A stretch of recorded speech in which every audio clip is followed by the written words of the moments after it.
সবাই মিলে ঘুরতে গিয়ে মন খারাপ করে বাড়ি আসতে হবে, ওটা আমরা জানলে কখনোই ওখানে যেতাম না। তোমাদের মনে হচ্ছে তো কেন বলছি এমন কথা? বলার অবশ্যই কারণ আছে। আজকে আমাদের বাড়ি আমার বোনের বান্ধবী এসেছিল, তো ওই বলল চলো সবাই মিলে কোথাও ঘুরে আসি। যেহেতু রাতের বেলা কোথায় আর যাব, ভাবলাম যে চল সবাই মিলে খাওয়া দাওয়া করে আসি একটু। জন্য চলে গিয়েছিলাম মধ্যমগ্রাম ক্যাফেতে।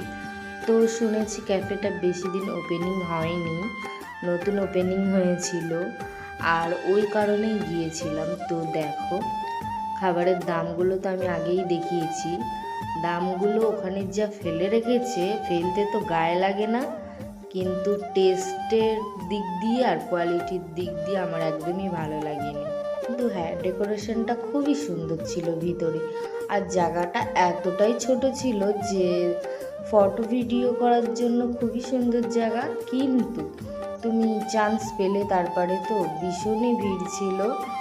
আর পার্সোনালি আমার তো ওদের খাবারের কোয়ালিটি ভালো লাগেনি। যা দাম ফেলে রেখেছে ওই দামে তুমি বাইরে ভালো ভালো কম্বো পেয়ে যাবে। তার থেকেও বড় কথা, মানে টেস্টটা আমার হ্যাবুক আহামরি কিছু লাগেনি, নর্মাল মনে হয়েছে। আর ওনাদের ব্যবহার কি বলবো, আর কিছু বলার নেই।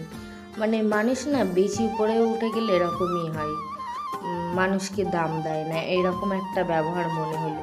ক্যাফেটা নতুন ওপেনিং হয়েই মানে এত ভিড় হচ্ছে, আর অনেকটাই ভাইরাল হয়ে গেছে, ওর জন্য না ওরা আর মানুষকে অতটা দাম দেয় না, এরকম একটা ব্যাপার। সবার সঙ্গেই দেখছিলাম মিসবিহেভ করছে, তো ওদের ব্যবহারটা আমার একদমই ভালো লাগেনি।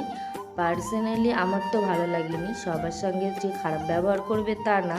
তো এমনও হতে পারে সেদিন একটু বেশিই ভিড় ছিল, আর ওনাদের কাজের চাপ ছিল অনেক, ওর জন্য হয়তো একটু খিটখিট করছিল। তো সবার সঙ্গে কেমন একটা বিহেভ করছিল, আমার ভালো লাগেনি।